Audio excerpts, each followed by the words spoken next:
उसी समय माया की ततैया छूटे हैं, जब डसने लगी तो अप्सराएं लौट गई। अब की बार जिस समय ध्रुव ने ए लोगों ना पानी ना फल ना पत्ता, ऊपर की ओर हाथ करके एक पैर पे खड़े होकर के जिस समय समाधि को लगाया, आहा ध्रुव ने खींची जब प्राण पायु, तब पायु रुकी त्रैलोकों की, आहा धरती हाली और ब्रह्मांड कपातम घुटने लगी प्राण।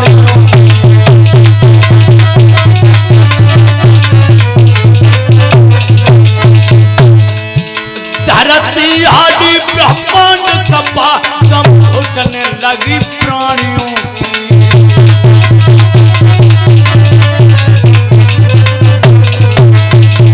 याद रखना हालत अब ऐसी हालत है गई, अरे अब कोई का सेनाएं बोले, गैया तो रमाई रही खूंटन पे पक्षी रही है चोंच खोले।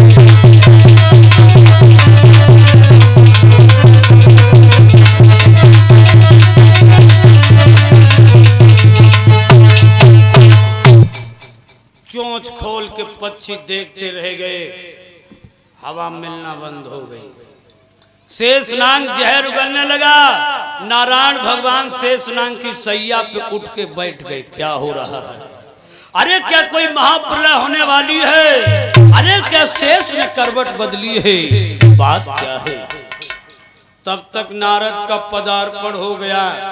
नारद कहने लगे, भगवान इसी शेषनाग की सैया पे तुम थोड़ी देर तक और रुको, अभी आटा और दाल का भाव सब पता लग जाएगा। एक लड़का तुम्हारा भजन कर रहा है और तुम यहाँ मौज मस्ती। उसी समय भगवान गरुड़ पे सवार होकर के आते हैं जहां पर ध्रुव है। बुलाया है, लाल बेटा ध्रुव आंखें खोलो। ध्रुव ने आंखें नहीं खोली। नहीं, भगवान समझ गए संत महात्मा जब तब करते हैं तो हमारी मूर्ति को अपने हृदय में बसा लेते हैं। भगवान ने वो जिसमें मूर्ति को खींचा तो हाँ पिता कहकर के जमीन पे आने को हुआ, भगवान ने हाथ में ले लिया। बोलिए भक्तवत्सल भगवान की जय हो। गोद में ले लिया। ध्रुव कहने लगा, प्रभु बड़ी देर में खबर ली है। भगवान कहने लगे, लल्ला तेरी भक्ति से हम बड़े प्रसन्न हैं, कुछ मांगे तो मांग ले। कहा हम क्या मांगेंगे, एक बाप अपने बेटे को स्वयं जो भी देना चाहे सो दे दे। भगवान ने कहा, जाओ लाला, जो मैंने देवताओं से छुपा करके रखा मैं तुम्हें ध्रुव लोक का राजा बना रहा हूं। देवराज इंद्र से कहा, ऐरापत हाथी लाओ, इस लला को बिठा करके इसके नगर तक छोड़ दो। देवराज इंद्र ऐरापत हाथी को लेकर के आता है, ध्रुव को बिठा करके ध्रुव के नगर में पहुंचता है। तो गांव के बड़े बूढ़े कहने लगे, भैया भगवान के तो दर्शन नहीं कर पाओगे, चलो भगवान के भक्त के ही दर्शन कर लिए जाए। बड़े बूढ़े बुजुर्ग भागे तो ध्रुव ने कही, भैया जा हाथी को नीचे बिठा दे, हमारे बड़े बूढ़े पैदल हम जा हाथी पे।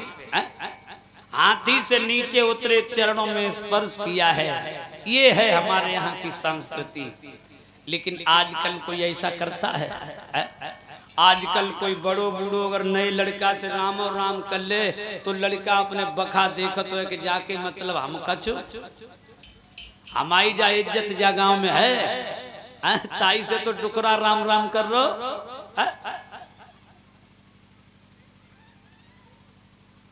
ध्रुव ने दंडवत प्रणाम किया, मतलब अपना सर पैरों पर रख दिया। एक बात कहूं, दंडवत प्रणाम।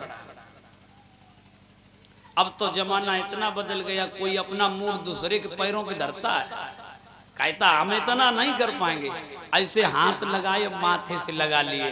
फिर जमाना ने करो ऐसा हो गया, कहने लगे तो नीचे नहीं लच पाए, घोटनन तो लगाए के छाती से लगाए ले जे सारा कद्दे परी जज्जी मालूम का कि जवले हमारी छाती में दम रही अगर डुकरा तुम्हारे हमने घोड़े नगर जे हलाए तो हमाऊ ना होना है। अब ध्रुव मैया के पास में आएंगे, मौसी के पास जाए के बोली माँ दरवाजा खोल दे।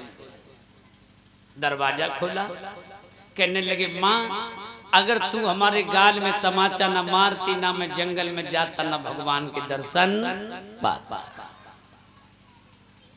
अपनी मौसी को लेकर के वहां गई जहां बड़ी दुखिया मैया आंखों से अंधी हो गई थी। एक बात कहें, उसकी ध्रुव की कोई ताकत नहीं थी जो भगवान के दर्शन माताओं हो जाते। जा दिन से लला ने घर से कदम निकालो, मैया ने भोजन पानी सब छोड़ दो, जय रतन हे प्रभु मेरे लला जल्दी दर्शन दे देना, मेरे लाला की उमरिया बारी है, इससे जल्दी दर्शन दे देना। तो मैया की भजन पूजा पाठ ने भगवान को मजबूर कर दिया। धन्य है माँ। लेकिन आजकल हम देखते माँ बाप की कोई सेवा नहीं करता है। वो माँ जो अपने बेटे को टुकड़ा टुकड़ा खिला के पाल लेती है, अपना बेचारी निवस्त्र रह लेगी, फटे पुराने पहन लेगी, बच्चों की शौक पूरी करा देती है माँ। लेकिन ये लड़कों नौजवान भाइयों, जो माँ बाप की सेवा नहीं करते अरे जीवन भर वो सुत रोते हैं, जीवन भर वो सुत रोते हैं। अरे बाप का ऋण चुक जाता है पर माँ से ऋण न होते हैं।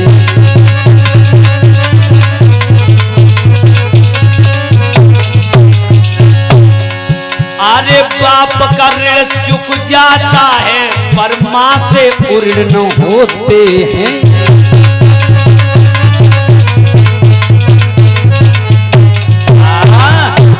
मेरे प्यारे भाइयों, ध्रुव ने मैया के पैर छुए, देखा है आंखों में दिखाई नहीं दे रहा। भगवान ने उसी मंत्र को पढ़ करके फूंक मारा है, मैया की आंख में प्रकाश आ गया। माँ कहने लगी हमें लाला अपने भगवान के दर्शन करा देगा। तो ध्रुव ने उसी द्वादश मंत्र को जाप किया, ध्रुव की अटारी पे भगवान आ गए। भगवान कहने लगे धन्य है माँ, अरे सुनीति तूने ऐसे लाला को जन्म दियो जाने हमें भी मजबूर कर दिया है, कुछ मांग ले। कहने लगी क्या मांगू महाराज? मांगे तो हमारे पिया मांगे। आज उसी समय राजा कहने लगा भगवान स्वामी तनु दीजियो जामे कुटुंब समाए,